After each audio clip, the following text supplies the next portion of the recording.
He rose on the political ladder and in 67 BC ruled Africa as governor.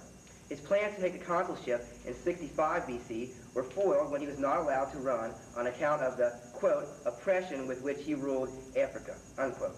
In 64 BC, he bought his way out of extortion charges so he could again run for the consulship the following year. To ensure his victory, he plotted with a former candidate to murder the consul-elect on the cows of January. This first attempt failed because it was discovered before it had begun. A second attempt also amounted to nothing on account of the signal having been given too soon. Catiline has shown a consistent ambition to be the #1 man in Rome. A ravenous hunger for power and a bent towards intrigue typified this audacious man. Indeed, if we can learn anything from his previous record, it is that Catiline is a man to be closely watched and never underestimated. And now we have three separate views of Lucius Catilina. First, with Terry Drinkwater in Rome, is Gaius Sallustius Crispus, the famous historian, and his opinion of the man behind the conspiracy. What is your opinion on the man behind the conspiracy? Yuck.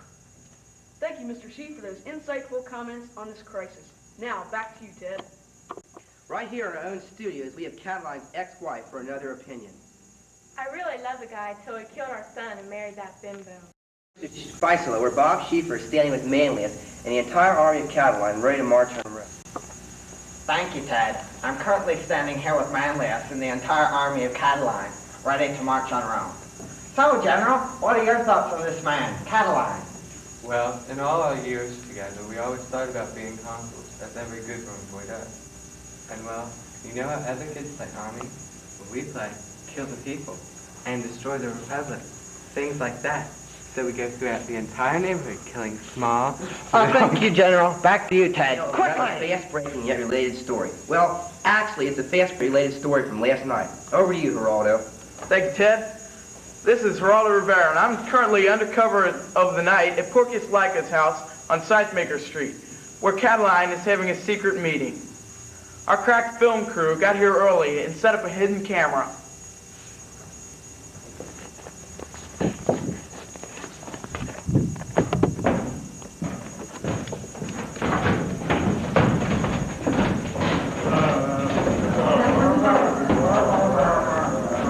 The meeting is beginning.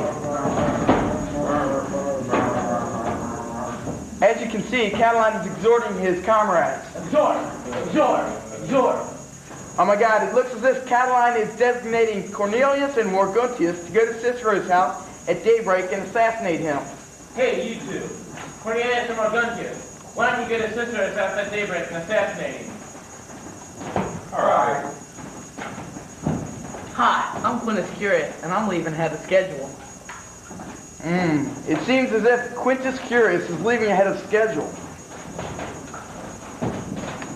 Cornelius and Morguntius are also leaving. In the interest of our viewers, we'll follow them.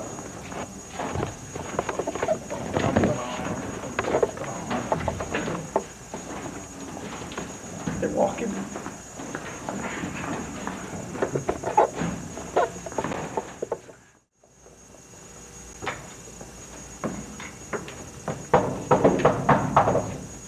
We the life insurance company. Yeah? Is this 69th Street where Cicero lives? No, this is 301. He's across the street. Oh. Hey, is that film crew with you? No, not with me. Are they with you? No, not with me, man. Hey, we're sorry for bothering you. All right.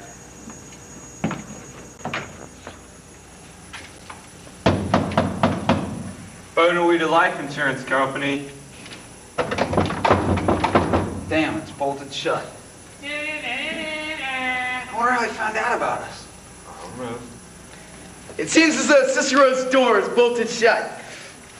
Obviously, Curius must have gotten here first and told Cicero the conspiracy to assassinate him. Well, the plan has been foiled. Justice once again triumphs over the ne'er-do-wells of the world. This is Geraldo Rivera signing off. Television, you get Orlon, the many-legged worm god great for parties, picnics, and picking up girls.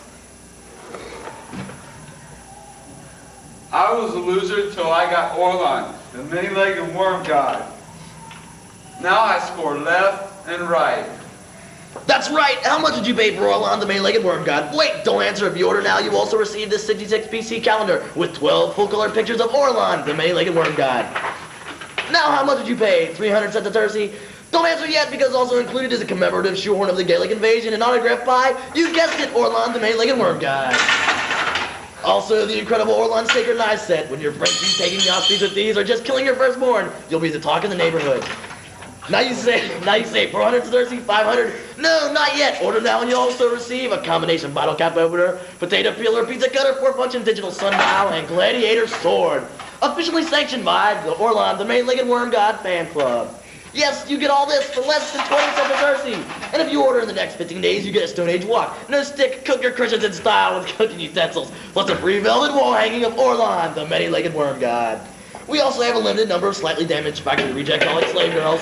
Send for your free catalog.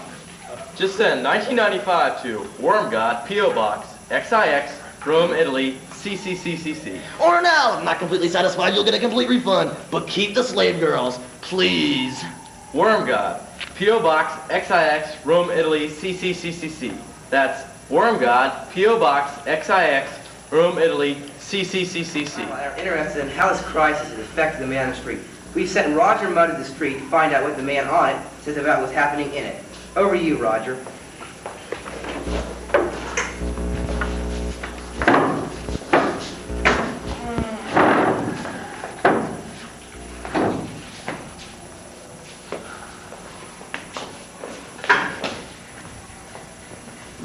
Thank you, Ted. I'm here on the street, just as you said, to find out what exactly the man on it has to say about what is happening in it. Excuse me, sir, but before I ask you what your thoughts are concerning what is happening in the street, tell me exactly, if you please, what is that? Our house. In the middle of the street. Our house.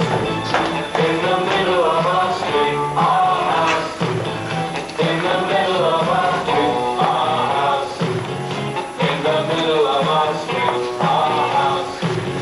In the middle of our house. Was a couple and a king. Our house.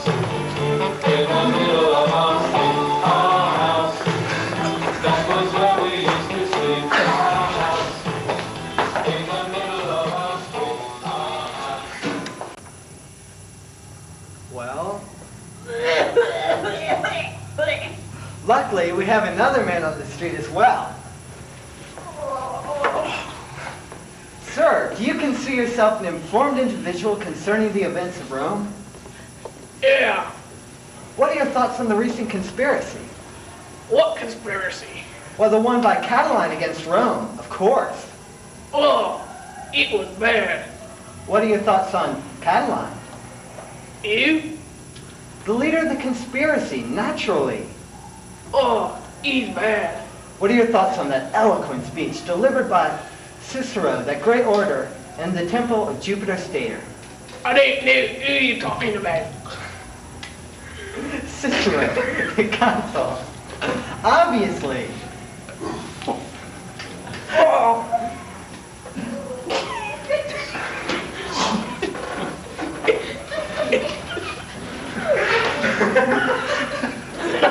He's got asthma.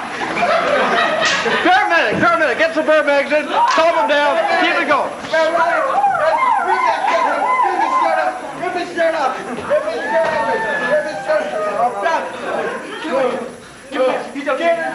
Give him air! Give him air! Live, damn it.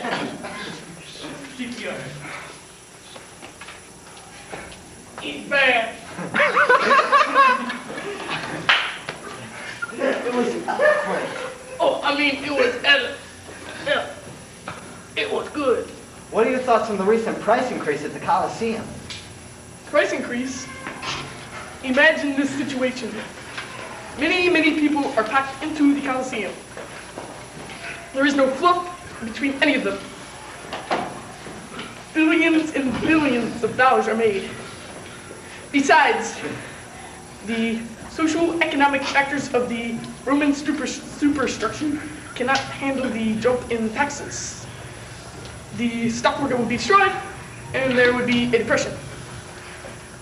It is like an apple left on the ground to rot needlessly. And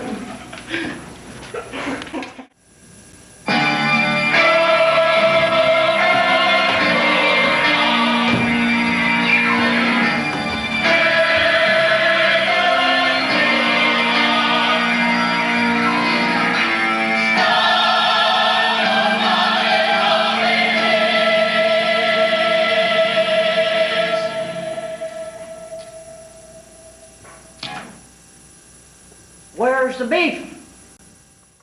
Sitting outside the temple of Jupiter Stator, where a special emergency meeting has been called by Marcus Tullius Cicero, the consul of Rome. Our inside sources speculate the major focus of this meeting will be the legalization of marijuana in a joint effort with the Colombian Empire.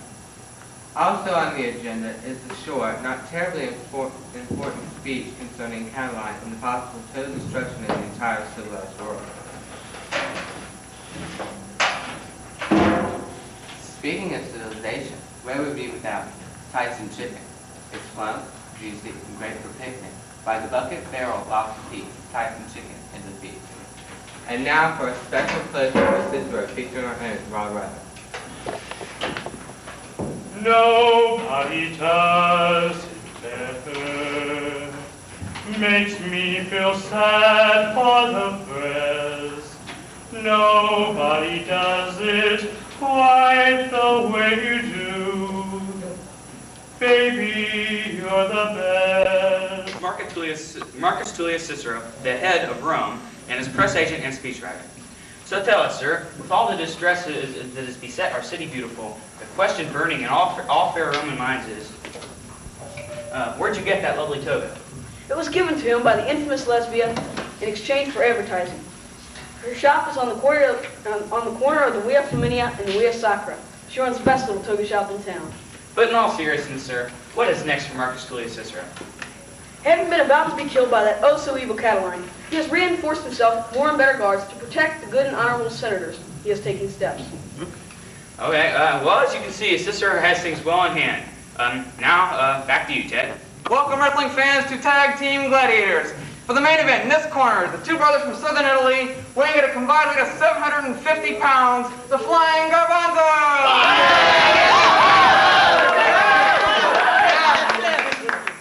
And in this corner, the anonymous brothers from Rome, weighing at a combined weight of 600 pounds. There he is.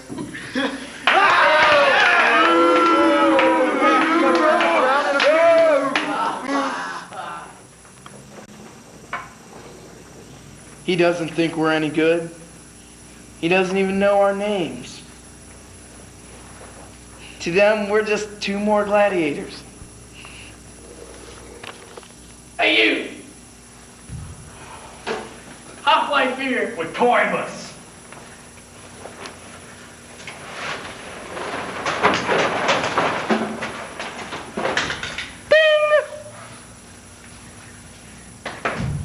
Tastes great. Let's do it! Tastes great.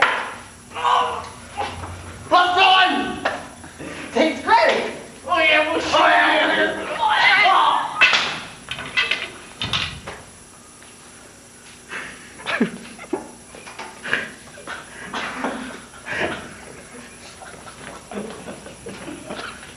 I never saw you fight like that before. I've never fought for a hoplite before. Hey, wait a minute. Hey, this fight's not over. He's just faking. He's really not hurt. Come on, kid, get up. You got him right where you want him. Hoplite Beer, the second most important decision you'll ever drink. Official proud sponsor of the 64 BC Summer Olympics. But in all seriousness, conspirators are hard to come by, even in these days of conspiracy. But we here at Nightline have managed to find one. And now, we have Barbara Walters with... Good evening. This is Barbara Walters, and I'm here with Mr. Lucius Vestius, the alleged conspirator. Lucius, may I call you Lucius? You have been seen weaving the scene of one of Catiline's primary meetings of the conspirators. Does this mean that you are somehow linked with the conspiracy? What? What conspiracy? Are you accusing me of treason? I've been decorated many times by many consuls, and they've all said wonderful things. Oh, yes. But Lucius, we have two secret informants, Croesus and Fulvia, who can place you at Catiline's primary meetings of the conspirators on the nones of December. Are you trying to deny the audience? Look, Wadey, may I call you Wadey? I don't know what you're trying to prove with this curious Fulvia bit. It's not working. It's really, really not. Keep your nose in your own soup, or you're gonna find yourself stapled to the Temple of Jupiter. How about them apples? By that threat, are you admitting that you're part of the conspiracy? Conspiracy? Twit? Me? Twit? Oh, I'm hurt. I am really me, Twit. I'm sorry. I'm sorry. But I didn't mean to. I mean, I'm just trying to do my job. It's not easy being a reporter. Well, not very easy being a conspirator either. I mean, causing social upheaval, ruining people's lives, training llamas. It's really tough business, you know? Llamas? Llamas. They're little wolves. What around the ruins, around Rome? Yes. Here, just here. Yes. Keeping it with garbage cans. You missed the line. And reporting garbage bags. Studying garbage bags. Hiring murderers. Interviewing them. Shooting good people. Shooting good things. We both got bad jobs. Shut up! Well, don't let that bother you. Let's go for a beer. Your place or mine? How about down to the local pub for a halfway? This is 2 Hugh Downs, outside of the Temple of Jupiter Stator. Some forces in the know have informed us that Quintus Curius is the one who has been informing Cicero of the conspiracy. Here he is. Hugh? No, I didn't do anything. I just wanted to bed. Is it true that you are the one who has been informing Cicero of the conspiracy? What? Hey, no, not me, baby. Now, if you excuse me, I have to pause for my friend. Sorry, you're already clear. Yes, we have footage of you going to Cicero's house. No, you got it all wrong. I just beat his mama. Look. Aw, shoot. This is John Hart, and I'm standing outside the Temple of Jupiter statue, where Cicero is given a great speech against the conspiracy of Catiline and his followers against the Republic. Here come some senators now. Excuse me, Senator? Has anyone seen Catiline? I think I saw him sneaking out the janitor section.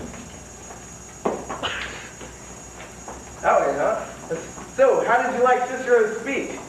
It was great. A must-see. I'm bringing my kids to the next one. One of the best I've ever seen. For a kid like me to like it, it's gotta be good. Oh, he's the sexiest man alive. Thank you, Senator.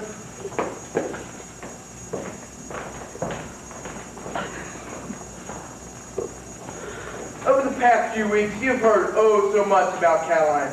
You know, the so sly and fiendishly clever in the ways of deceitfulness. The man who has single-handedly molded a single depraved idea into a powerful force, which has hurled the so great power of Rome to the brink of destruction. He is a man who has risen against overwhelming odds to become perhaps the greatest political mind of our time. Truly, a force that can no longer be overlooked. Man, Catiline. Oh, excuse me, Catiline? Yes. What were your reactions to, what was your reaction to, what are the implications of Cicero's speech on your future political career? Well, I don't give a hoot what Cicero says. I don't give a damn either. You don't care what the consul, the most powerful man in Rome, has to say concerning your fate? Well, we all know Cicero is a real kid. When he gets caught up in a war fight. You okay? It's windy today. That guy's been smoking. Yes, as you were saying, when he gets caught up in all that oratory. You exaggerate. Yes, and he always overreacts. Well, good. So you're not going to kill the leaders of Rome to destroy the Republic? Oh, I am, but it's not like it's the end of the world. Is it true, as some people would have us believe, that you forgot to honor Orlon, the man many-legged worm god? No. No, not at all. He has received my multiple heifers and has promised to make return. Ah, right. Cicero, in his speech. Come on, you're with it here. Both of yours leading young men down the wrong path. Is there any truth to that? Don't blame me. Blame Orlon, the many-legged worm god. And now, Sam Donaldson at the forum. Good evening, loyal viewers of TV Rome. I'm standing outside of the forum on this cold November day, waiting for an interview with Cicero, the man with the answers. I'm still waiting here for Cicero, the man with the answers. I'm not quite sure what's going on. I've been waiting here for a while. Wait, I think I see Cicero, the man with the answers, approaching. Yes, I'm quite sure that Cicero has arrived. Excuse me, Marcus Tullius, but what are the socio-political implications of your magnificent oratory on the Roman social strata as a whole? What the heck are you talking about? Why, I'm talking about, say, you are a Cicero, aren't you? Cicero? Why, sure. I'm anybody you want me to be. I could be Cleopatra, Caesar, or the best person, or even Orlon, the many-legged worm god. You see, I'm magic. Excuse me. I think there's been a mix-up, ladies and gentlemen. I think I see the real Cicero, the man with the answers, approaching. Move out!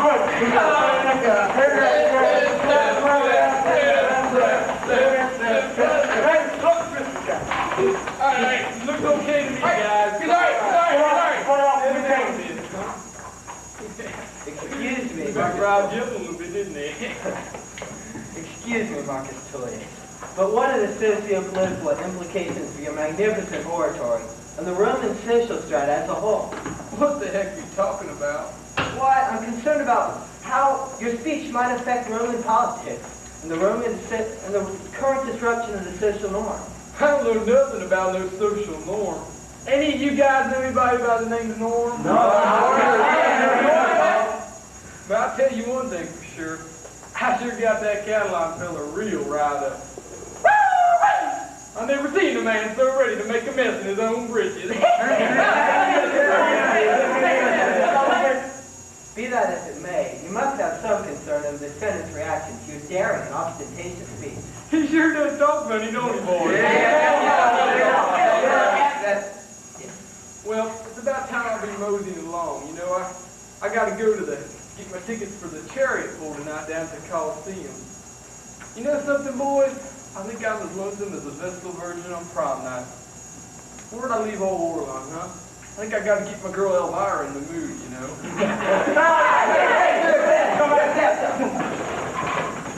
It's all right, boys. Okay. We took care of him. Well, I guess y'all want to be talking to old Andy Rooney now. He's got something to say about tobacco sales and how that's affecting the economy. Over to you, Andy. Did you ever notice, Cicero? Did you ever notice how his speeches are too long? I think somebody should cut down, listen to his speeches and cut them down for the rest of us. Did you ever notice how he says things over and over? I don't know. Did you ever notice how the news media makes Cicero into be such a great orator? I don't know. When I hear him, I think he sounds like he's from southern Italy. How about those newscasters? Did you ever notice how Ted Koppel looks a lot like Jim Carrey? How about those Italians? Did you ever notice how they dress? Did you ever notice how Gil Gelati dresses? He's an Italian, and he sure wears funny clothes. I don't know, maybe it's because he has to wear funny clothes because he's short. Speaking of Italians, did you ever notice Steve Sykes? Steve Sykes wears a funny jacket. Who would like Michael Jackson anyway? Then there's Don Newman. Sure, he dresses like Mark the Wall, but what about that dancing? What's he doing with his arms all the time? I don't know, maybe he thinks he's doing the tick. And what about Dave Harmeling? Sure, he takes German, but what's he doing in Latin class all the time? I don't know, maybe he has the hots for Mr. Gelati, or maybe he just likes to disrupt the class. Speaking of disrupting the class, how why is it every time Carla walks down the hall, the whole class stops to look? I don't know, I really don't. And did you ever notice how I stray off the subject terribly? 1 minute I'll be talking about Cicero, and the next I'll be talking about Mr. Whitehead. Speaking of Mr. Whitehead... Run it! Job! administrators, or... This is Ted Koppel, and from those you see and those you don't... Good night.